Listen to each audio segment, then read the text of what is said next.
तो इसी प्रकार सम्मन और सेव के घर पर जब भगवान गए, ऐसी परिस्थिति बना दी परमात्मा ने, परमात्मा की इज्जत के लिए कि गुरु जी की इज्जत पास नहीं आ जाए, अपने लड़के को काटना पड़ गया। और फिर समर्थ शीश लेता है, या शीश दिया करता है, एक्सटेंड करता है। तो सम्मन के पुत्र सेव को भी जीवित कर दिया और उनको मोक्ष दिया।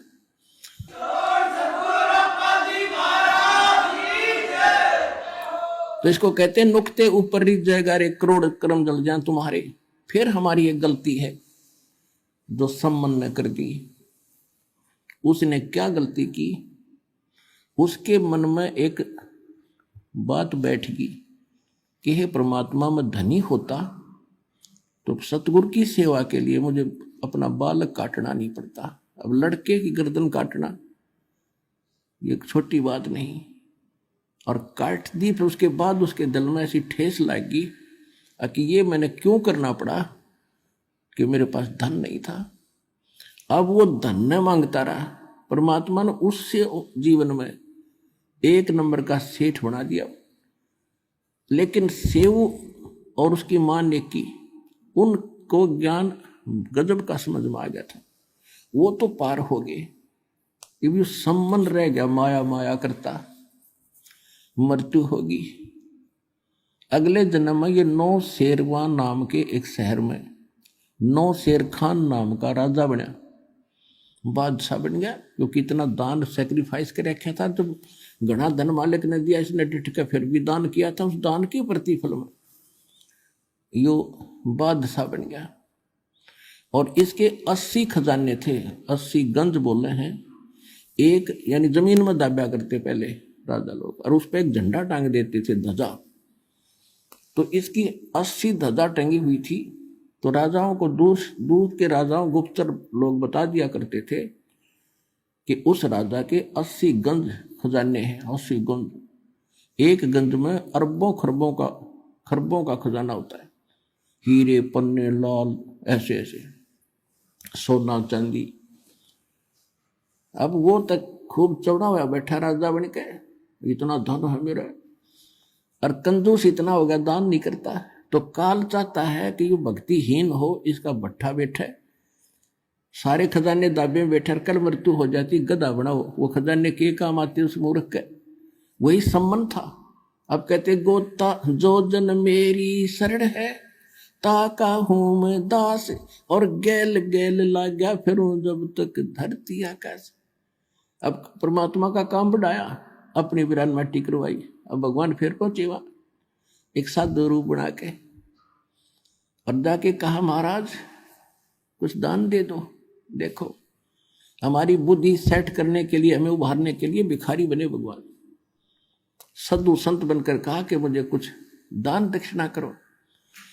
तो राजा इतना बुद्धिहीन हो गया, क्योंकि जितनी माया घनी होगी उतना कंजूस बनेगा, और बुरे काम में लाओगा, अच्छे काम में जीव ला नहीं सकता जब तक भगवान साथ नहीं होगा। तो वो राजा कहने लगा कि महाराज मेरे पास पैसे नहीं है। परमात्मा ने कहा कि देखो ये 80 ध्वजा फहरा रही है तेरी, आप क्यों झूठ बोलते हो? कुछ दान कर दो भाई, देख कल्याण होगा तेरा। कहने लगे बाबा जी ये मैं तो लोग दिखावा कर रखा है, इसमें कोल्ले दाब रखे, कोल्ले, सच बताऊं कोल्ले, हीरे हरे कोनी इसमें। परमात्मा बोले ठीक है, जैसी तेरी नीत है भाई, ये कोल्ले हो जाएंगे फिर तेरे लिए। अब न्यू कहकर परमात्मा चल पड़े। राजा ने सोचा भी संता की वाणी कदे सच्ची हो जाया करे। उसने खोद कर देखा, कोल्ले पाए, दूसरा खोदा कोल्ले पाए, तीसरा देखा सारे कोल्ले। अब उसको तो हार्ट अटैक होने की तैयारी होगी। अब उसने कहा कि संत को खोजो, कहाँ गया? अब पाजे सैनिक बताया, एक ना के बता जी आज वहां बैठी हैं वृक्ष के नीचे। राजा गया पैदल नंगे पैरों, चरणों में गिर गए, महाराज माफ कर दो, जितना कहोगे उतना ही दान कर दूंगा। कहने लगा भाई तेरी नीत गेला बरकत हुई है यार, रखा पड़ा नहीं को लेकर था तो फिर क्यों रो है? नहीं जी गलती होगी, मैं तो लुट जाऊंगा, पिट जाऊंगा। परमात्मा बोला इनको दान करेगा ना 80% तो मैं वापस करूंगा, यानी एक आध रख ले बाकी दान करे, नहीं तेरा नरक में जाएगा तो उसने कहा ठीक है, जैसे आपके उन्होंने सोचा भागते चोर की लंगोटी अच्छी न सारा गया। तो उसने जो भी है जैसा वायदा किया, जिसे दान काफी दान दून कर दिया, फिर भी कुछ रखा उसने। अब जब उसने दान तकरीबन कर दिया, खजाना रह गया थोड़ा, तो उसके मन में एक दोष और आ गया। कहने लगा मैं भी अच्छा मूर्ख हूं, सारा दान कर दिया, बाबा जी के देखना होता है कादा कर दूं हैं, अच्छे घोड़े खरीदूं हो, अच्छे ब्याह करवाऊं और जो करूं हो, मोक्ष फिर भी ना चाहे, ये बकवाद फिर चाहे, उसकी मृत्यु होगी, अगले जन्म में वह पूर्ति भी कर दी। वो अब्राहिम सुल्तान अदब नाम का, बलख नाम के शहर का राजा बना। बलख बुखारे का इराक में एक बलख शहर है, तो वहां वो राजा बना और इतना धन दे दिया, क्योंकि जैसा आपने किया भगवान वो तो आपको साथ देता ही रहेगा। इतना धन दे दिया कि उसने 18 करोड़ तक घोड़े खरीद रखे, 18 करोड़, और हजारों की संख्या में ब्याह करवा लिए। अब ये इच्छा लेकर मेरा था नालायक, ले भाई फोड़ ले भाग अपने। और अब क्या होता है, परमात्मा को तो पता था कि देखियो बैठ गया सिंगर के अकबसीब कदे नहीं जाऊं, और पिछले कितने जन्म और बड़े बड़े खजाने छोड़ कर मर लिए। अब उस प्यारी आत्मा को जो फिर से नरक में दलदल में फंस गया, राज के में हजारों की संख्या में ब्याह करवा रखे, 18 करोड़ घोड़े। अब गांव में पहले हमने देखा था, एक भी घोड़ा या घोड़ी किसी के घर पर होती तो उसने नो कहा करते बड़ा भाई धनी आदमी है, बड़ा चौधरी आदमी है, एक के घोड़ी में। और जिसका 18 करोड़ घोड़ी हो, घोड़े और घोड़ी हो, तो वो राजाओं में कितना संपन्न माना जाता था, ये शायद से अंदाजा लगाया जा सकता है। अब देखो, राजा हो चाहे रंक हो, भगवान की चाह फिर भी रहती है, आत्मा भूल नहीं पड़ती आत्मा को। अब उसने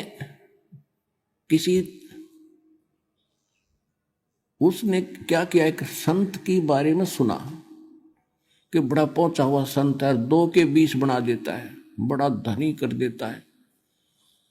अब राजा उससे चक्कर में एक नकली ठग का फंस गया, उसको खूब दान दे, वो बताओ दान करोगे तो उभरोगे, ये है वो है, और जब दान दे बस मुझे नहीं चाहिए, किसको दे दे, जैसा भी थोड़ा बहुत वो दान करता था। तो एक दिन क्या हुआ, उसने राजा की उस अब्राहिम सुल्तान अधम ने एक अंगूठी बनवा रखी थी छाप, और उसमें हीरे छोटे छोटे इतने जुड़वा रखे थे, यानी बहुत कीमती थी वह। और उस ठग ने वह देख ली संत ने कि यह किस प्रकार से ली जा, तो उसने अपने चेले तक कह और उस राजा जैसी अंगूठी बनवा ली, और नकली बनवा ली, कति डुप्लीकेट, सेम टू सेम। और राजा जब उसके पास पहुंचा दर्शन करने के लिए, तो राजा से कहा, राजा ने कहा कि चलो महाराज आज नौका विहार करते हैं दरिया में, आज चलो। अब जब वो नौका में बैठे जा रहे थे, तो राजा की अंगूठी की तरफ नजर गई थी है पहले उसकी, कि राजन ये क्या ले रखा है, अगली अंगूठी है, ये कितनी कीमती है, कि ऐसे ऐसे 1 लाख रुपए की बनी है। अच्छा, वाह भाई वाह। और उस नाविक को कहता है, पतवार को, माँ उसको कि भी सीधा चला, इधर चल इधर। राजा का ध्यान इधर हुआ, वह अंगूठी बदल ली और कहता है अच्छा इतनी कीमती हमारे किस काम की, वह फेंक दी दरिया में। राजा ने सोचा कि बड़ा त्यागी बैरागी भाई, ये तो संत के कमाल की बात है, इसकी लालच ही नहीं इसके मन में, और ज्यादा डिवोट हो गया उसके ऊपर, भाई संत होता है ऐसा हो। अब कुछ दिनों के बाद क्या हुआ, उस चेले की गुरु की बिगड़गी। कहते हैं गुरु लोभी शेष लालची दोनों खेल लेता, और दोनों डूबे बापुड़ा चढ़ पत्थर की नाव। तो पत्थर की नाव पर बैठे थे, एक दिन तक उनका जूत बाजना ही था। उस चेले ने मंत्री को बता दिया कि ये संत नहीं, ये ठग है, और राजा की जो अंगूठी थी नहीं, इसने दरिया में नहीं फेंकी, ये खुद दबाए बैठा है। मंत्री ने कही राजा को, राजा के बात गला उतरे नहीं, अग्नि ने ऐसा नहीं हो सकता। तो मंत्री बड़ा समझदार था, उसने वो बोला शेष कि अभी सच्ची बता, राजा तक की बात जाएगी, बात बिगड़ जाएगी। ने बोला जी कत्ती सच्ची है। उस सुनार के पास ले गया जिससे उसने डुप्लीकेट बनवाई थी, वजीर वहां गया तो उसने बता दिया सुनार ने, हाँ ये चेला बनवा के ले गया था और कह रहा था गुरुजी ने बनवाई, सेम टू सेम जैसी राजा की बनाई थी मैंने ऐसी नकली बना रखी। तब दृढ़ हुआ मंत्री ने राजा को कहा जी सचमुच ऐसा ही है, मैं आपको जो कह रहा हूं वो ठग है बिल्कुल। तो राजा बोला वो प्रमाण है? कहाँ जी? वो बता रहा है कि वहां दबा रखी है। उसी दिन राजा ने जाके छापा मारा, वह स्थान खोदा, वह नौकरी ने उठी पाएगी। राजा ने उस संत का दे लातों दे मुक्या, पहले तो उसकी दे ही तोड़ी और फिर भगा दिया कि इस राज में नहीं दिख जाएगा मेरे को। अब उसके बाद उसके मन में उन संतों के प्रति हेट होगी, नफरत होगी। उसने आसपास के जितने संत थे सबको पकड़वा लिया, जो भी हमला खिला वो पकड़ गए। अब डर, राजा वो धार्मिक राजा होते थे, उनको डर तो रहता है कि कोई सचमुच अच्छा भी संत हो सकता है, ऐसे नहीं किसी को तंग करना चाहिए, कोई बद्दुआ ना दे दे। तो वो क्या करता था कि सबसे प्रसन्न करता था कि तुमने भगवान देखा और देखा है तो मुझे दिखा। अब देखा ही नहीं क्योंकि तो बेचून का है तो नहीं देखा जी, वो बताते अनुभव करो, अनुभव से ऐसे होगा कि चलो। वो जेल में डालने शुरू कर दिए और चक्की पीसो। ऐसे 360 संत पकड़ लिए और जेल में डाल दिए। बाकी डरते आवा नहीं, वो छोड़ गए उसकी सीमा को। अब देखो परमात्मा के लिए डबल समस्या। एक तो थोड़े बहुत भक्ति करने लगे थे, वो नास्तिक बनाने की तरफ चल पड़े काल के दूत।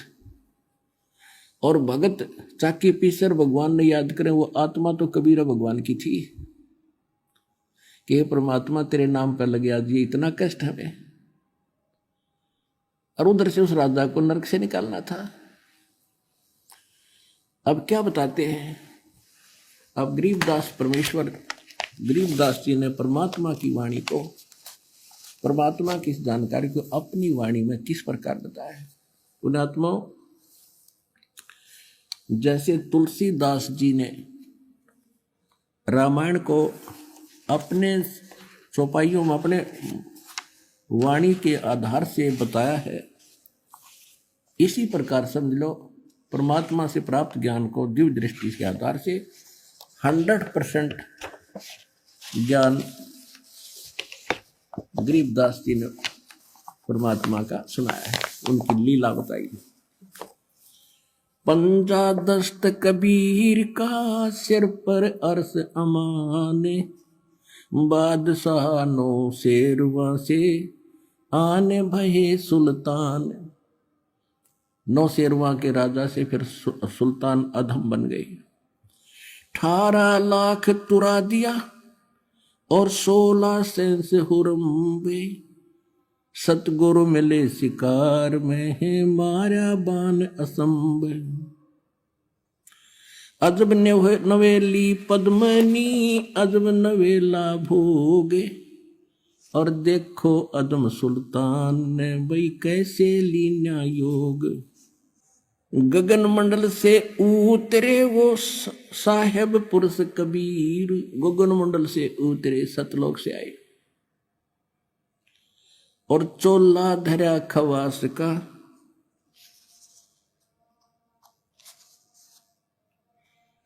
और तोड़े जम जंजीरी। अब क्या है, थोड़ा सा पहले मौखिक बताऊंगा, जब ये घना अच्छा समझ में आएगा। परमात्मा ने क्या किया, एक ऊंटों वालों का रूप बनाया, जैसे कारवान होते हैं, पहले लंबे सफर पर चलते थे रेगिस्तान के अंदर, बहुत लंबा कारवां चलता था, उसमें ऊंट रखा करते थे, उन्हीं पर चलते थे अपना सारा सामान लाद कर। एक ऐसे ऊंटों वाले कारवान की तरह वो वेशभूषा बनाकर राजा के महल के जो उसका अपना रेजिडेंस था उसके छत पर चढ़ गए लाठी लेकर, बड़ी सी पगड़ी, लंबी लंबे जूते जैसे राजस्थानी पहरा करें पुराने समय में, और लठे ऊपर छत पर रात ने लठ मारे नो, ऊपर खूब आवाज करे नो, खट्टा है खट खट्टा है खट। अब राजा के महल पर चिड़िया भी शोर नहीं कर सकती, एकदम निंद्रा भंग हुई। सभी को उसने ललकारा कि तुम कौन हो, क्या कर रहे हो, ऊपर क्या हो रहा है, तुमने देखा नहीं, पकड़ के लाओ उस कमबख्त को, कौन है जो शोर करे। अब पकड़ के लाए ऊपर से एक ग्रामीण सा व्यक्ति और सामने खड़ा। तो राजा ने सोचा ये कोई अनजान पने में चढ़ गया ऊपर। उसने पूछा भी कौन है तू, यहां क्या कर रहा था, कैसे आ गया तू। तो परमात्मा ने कहा कि ये मैं भाई, मेरा ऊंट गुम हो गया भाई, और मैं खोजता खोजता तेरी छत पर चढ़ गया, ऊंट खोजूं था तेरी छत पर। तो राजा ने सोचा सचमुच भोला भाला व्यक्ति है। कहने लगा देखो भगत भले आदमी, अरे ऊंट कभी छत पर हो सकता है, तेरी अकल मारी गई है। परमात्मा बोले कि जैसे छत ऊंट पर नहीं हो सकता, वहां मिल ही नहीं सकता, चढ़ ही नहीं सकता, क्वाइट इम्पॉसिबल, इसी प्रकार इन संतों को सता के और ये बकवाद करके तू भगवान नहीं पा सकता, इतना क्वाइट इम्पॉसिबल।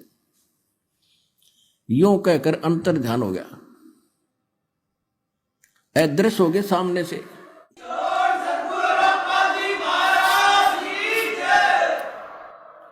अब राजा को लगे चक्कर आने, अपने आत्मा सामने ऐसी घटना घट गया तो चक्कर आ जा आदमी। उसने सोचा कोई फरिश्ता था या ये केबला थी। उधर से परमात्मा वहां पहुंच गए जेल में, जहां उसके बच्चे 360 चक्की पीस रहे थे। अब वहां जाकर के उन पहरेदारों से कहा, पुलिस वालों से, कि भाई मेरी भी सजा कर दी तुम्हारे राजा ने। वो बोले तू अच्छा भला आदमी, आप पे आ गया, कहाँ पे आ गया। मैं तो भाई राजा तो डर लग गया। बोला ठीक है बैठ अंदर। वो बैठा दिया और कहा ये चक्की पकड़। तो परमात्मा खड़े हो गए, कहने लगे भाई देखो एक काम करेंगे हम, चाहे तो चक्की चलवा लो और चाहे इसमें तुम कणक डालो, एक काम तुम करोगे, काम करेंगे। और सबको कह दिया बंद कर दो भाई। अब सैनिकों ने सोची अच्छा क्रांतिकारी है, इसने सट्राई करवा दी। कहने लगे बात उन्हें सोची, पुलिस वाला ने सोची कि लाइन नसीब दे कराएंगे आज, पहले 2 घंटे 4 घंटे चक्की चलवाते थे, सारा दिन चलवाएंगे। कहा कि हम कनक डालेंगे तुम चक्की चलाओ। परमात्मा बोले ठीक है, पोजीशन पकड़ो, आप आओ सारे, तैयार हो जाओ, कणक ले लेगा। अच्छा हो गए तैयार। परमात्मा एक सोटी ले रहे थे डंडी सी, अपनी चाकी के उस डंडे का लगा दी, चल बच्चा पीस देन काटा। तो वो सारी चक्की 360 की 360 कखा उठा दिया, जैसे बिजली वाली चाल्या करें। अब उन सभी से कहा कि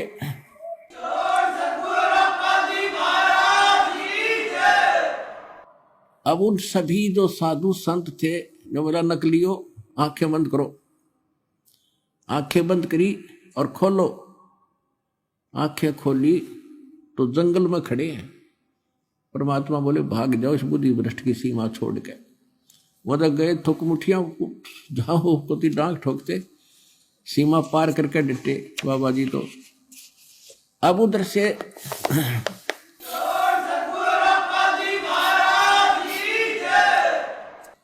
तो यहाँ के ये बंदी छोड़ भी कहलाते हैं। ये इस टाइप के भी बंदी छोड़ हैं, और असली बंदी छोड़ ये ऐसे हैं, अमर करूं सतलोक पठाऊं और तात बंदी छोड़ कहूं। ये छोटे मोटे यहाँ के बंधन थे तो इनके लिए मामूली सी बातें हैं। असली बंधन तो हम काल के कैद में बंद है, इससे भी छुटवाएंगे, अमर करेंगे। उधर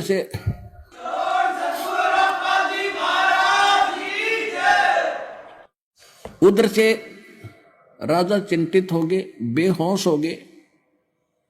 तो काजी मुल्ला बुलाए, उन्होंने सारी कहानी का जब पता चला तो उन्होंने कहा कोई फरिश्ता था या कोई पितर भूत प्रेत था। अब इसके तबीज बना के बांध दिया गले में कि अब कुछ नहीं होगा। अब राजा को फिर पता लग गया कि ऐसे ऐसे सारी जेल खाली होगी। राजा को पता चला तो राजा वहां पहुंचा, भाई कारण क्या हुआ कि ऐसे ऐसे एक संत आया था और वो न बोला, कह रहा था कि मुझे राजा ने सजा कर दी, आपके यहाँ आया होगा था, मेरे पास भी आया था। तो वो राजा ने उनको बख्श दिया कि वो कोई आम और चीज थी भाई, थारा कोई दोष नहीं तो वो राजा उनको सजा देता। तो कुछ दिनों के बाद नॉर्मल सा हुआ राजा, परमात्मा फिर पहुंचे एक जोटे पे बैठ के, भैंसे पे, और राजा के सामने जा खड़े हुए। राजा और सैनिक खड़े उसके दरबार में।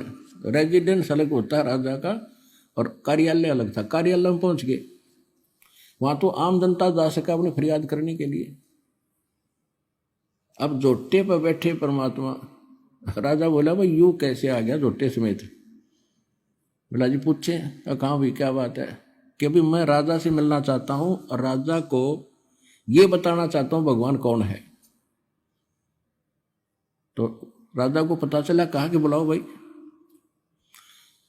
जोटे समेत भैंसे समेत आ गए परमात्मा और नीचे उतर गए।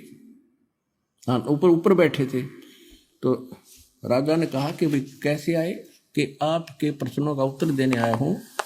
आपने साधु संतों को बुला रखा है कि भगवान बताओ कैसा कौन है, कि बताओ कौन है। कि जोटे पूछ ले, भैंसाराम बता भगवान कौन है। जब भैंसा बोलता है अब्राहम, ये मेरे ऊपर बैठा है खुदा है, अल्लाहू अकबर है, ये भगवान है। न्यू कह अंतर ध्यान हो गए दोनों।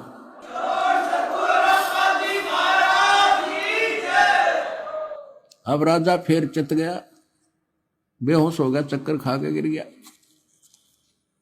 फिर मौलवी बुलाए, उन्होंने बाई बाजू पर तवीज बांध दिया दूसरे ने। अब कुछ नहीं होगा। अब कुछ दिनों के बाद वो नॉर्मल सा हुआ राजा। परमात्मा चले गए एक यात्री का रूप बनाकर। पहले सफर करते थे यात्री, तो रात्रि में कहीं रुकते थे तो धर्मशाला में रुका करते, सराय में। सिर पे अपना गठड़ी ले जाते थे, थोड़ा बहुत खान का भी उसमें होता था, कपड़े होते थे रस्ते के नान धोने के लिए। छोटी सी पोटली वह काख में दे रखी। राजा के रेजिडेंस में पहुंच गए शाम के समय। राजा बैठा, कुछ नौकर खड़े, रानियां बैठी। अब अंदर कति निकट पहुंच गए। जब राजा ने पूछा भी ये कैसे आया ग्रामीण यहाँ पर, पूछो इससे अब भी कैसे आया। इतने मालिक उसके निकट पहुंच गए। राजा ने कहा यहाँ कैसे आए आप? कहने लगे जी मैं रास्ते चलता व्यक्ति हूँ, यात्री हूँ, और मैंने आगे जाना है, शाम होगी। मैं आपकी सराय में, आपकी धर्मशाला में एक रात काटना चाहता हूँ। उसका किराया बता दे, एक कमरा बता दे।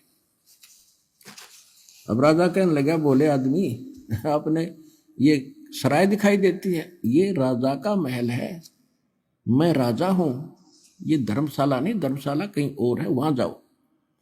तब परमात्मा ने कहा कि आपसे पहले इसमें कौन था? कि मेरे यानी दादे परदादे रहे, वंशज रहे। तो वो कहाँ गए भाई? क्यों? तो अल्लाह खुदा को प्यारे हुए। तो आप कितने दिन रहोगे इसमें? आप क्या इसमें सदा रहोगे? अब जब अपनी मृत्यु का नंबर आओ ना, जब गियो बंदा है इंसान की, तो उन्होंने कहा मैं भी मरूंगा। तो फिर इसने तो मैल समझा। अब मूर्ख आदमी, ये तेरे बाप दादा पड़ पीढ़ी, ये भी रहे सरा में गिद्दी, तू ऐसे ही तू चल जाई, इसलिए मैंने तेरा यो मैल सरा बताई। न्यू कह के फिर अंतर ध्यान हो गए।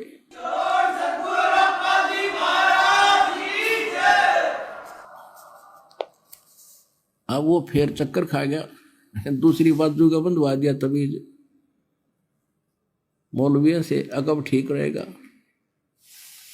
अब कुछ दिन बाद राजा नॉर्मल सा हुआ, वह माया की भांग फिर चढ़ने लगी, इतना फिर पहुंच गए। राजा का एक 9 लखा बाग था, जिसके अंदर बहुत लंबा क्षेत्र होता है और 9 लाख टाइप के बढ़िया बढ़िया उसके पेड़ पौधे और फूल लगाए जाते हैं।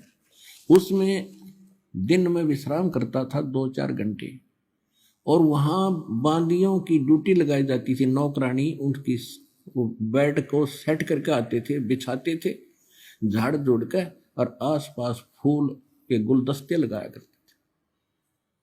और बांदियों की ड्रेस अलग होती है, जैसे नौकरों की पियोनों की खाकी ड्रेस होती है, ऐसे ऐसे होती थी।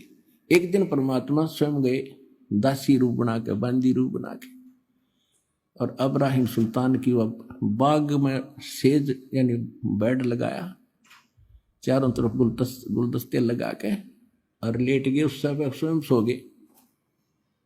अब राजा गया, उसने माथा ठनका कि रानी का एक बांदी की हिम्मत और मेरी बेड पे सोने की, इसका दिमाग खराब हो गया। एक हंटर होता था, हंटर रखते थे कोड़ा, अगर घोड़े का मार दे तो घोड़ा गिर जाए, इतना तगड़ा आदमी था वो अब्राहिम सुल्तान, इतना ताकतवर आदमी था। और परमात्मा के लेटे लेटे कर उसने गुस्से में आकर पट्टाए पट 3 मारे, और तीनों के न्यारे न्यारे निशान शरीर पर हो गए परमात्मा की देही पे।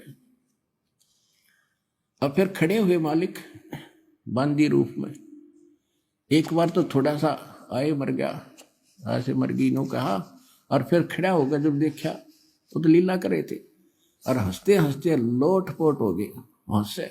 अब राजा की समस्या आधे से ज्यादा तो वहां समाधान हो गया कि ये कोई बात और है। इस कोड़ा के लगने के बाद औरत हंसे, उसने बाजू पकड़ ली परमात्मा की, कहने लगा बांदी तू हंसी क्यों करे, किस लिए हंस रही है तू?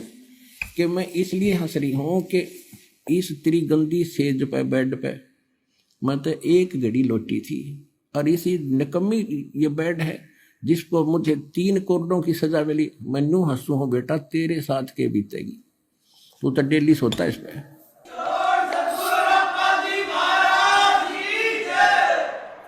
मैं ये हंस रही हूं कि तेरा के हाल होगा, तेरी उस दीन अवस्था को देख रही हूं मैं। इतना कह के अंतर्ध्यान हो गया, हाथ छुटा गए। 2 घंटे बेहोश रहा राजा, 2 घंटे।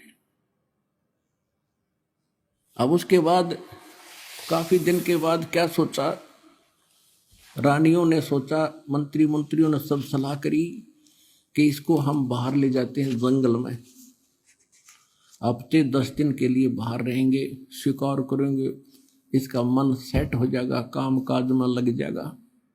ये तो उदास रहने लगे, कहीं घर न त्याग दे। इस चक्कर में रानी भी दृढ़ होगी और मंत्री भी चौकस हो गए, जंगल में ले गए।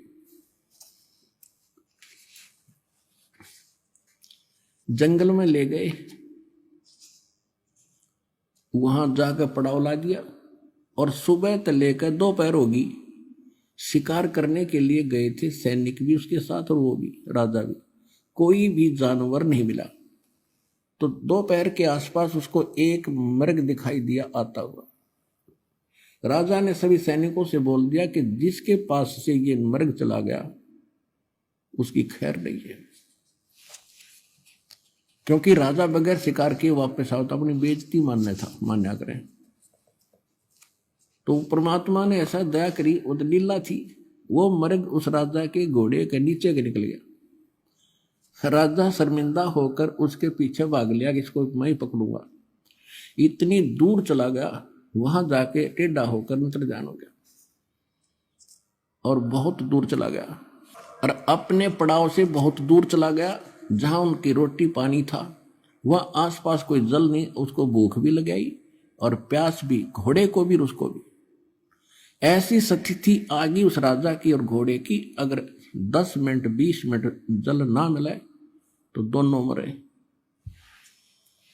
अब जब ये आत्मा इस स्थिति में आती है ना, राजा था जब तक ऊपरले मनते अल्लाहू अकबर करे था, जब आत्मा से पुकारा जैसे मरते हुए भगवान याद करते, अल्लाह अकबर तो ये यही है, अल्लाह कबीर, सबका मालिक, सबका बाप और सबका जो रहमत वाला है।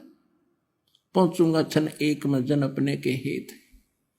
जब उसने ऐसा करा कि सचमुच भी मरेंगे दोनों, परमात्मा ने थोड़ी सी दूरी पे एक सुंदर बगीचा बनाया जिसमें फल फ्रूट, सेब, संतरे, काजू और खूब लदपद कर दिए।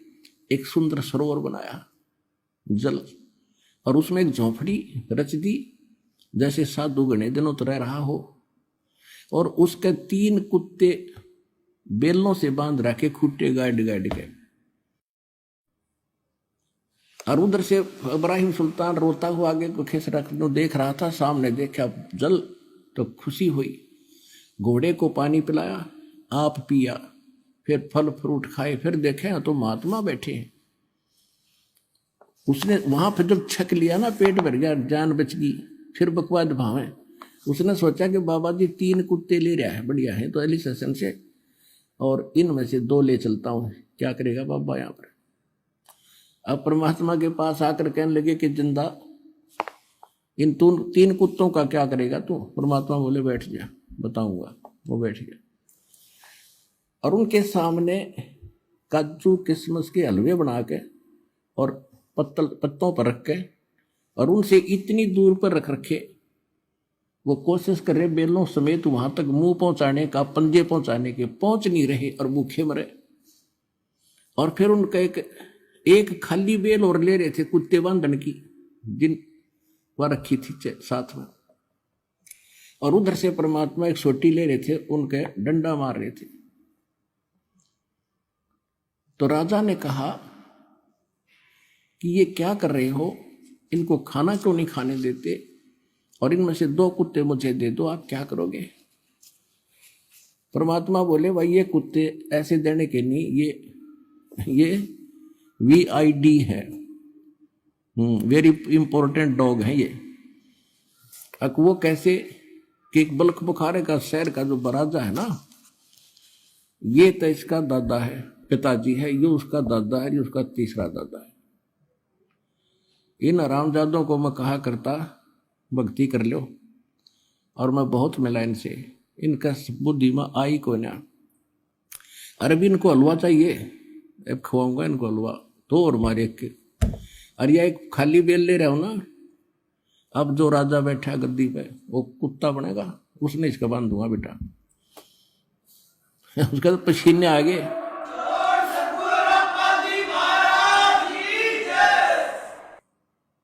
ओए होए होए, अब चरणों में गिर गया, अरे मर गया कति, ये तो नाश होगा। देख बाबा, दादा बाबा सारे बंदे बैठे, चरणों में गिर गया, रो बुरी तरह, बख्श दो बाबा, बख्श दो महाराज, बख्श दो मुझे। थोड़ी देर के बाद रो रहा के उठा, वहां कुछ भी कोई नहीं, कॉलर में पड़ा कती रेत में, ना वहां बगीचा, ना बाबा जी, ना कुत्ते, ना जल, ना सरोवर, कुछ भी नहीं। और घोड़े के पैर गिल्ले, पेट भर रहा, सपना के ऊपर माने। अब रुकना था 10 दिन, उससे दिन वापस हो लिया। सारे लंकर बोलिया नहीं था, उसका मुंह बंद हो गया।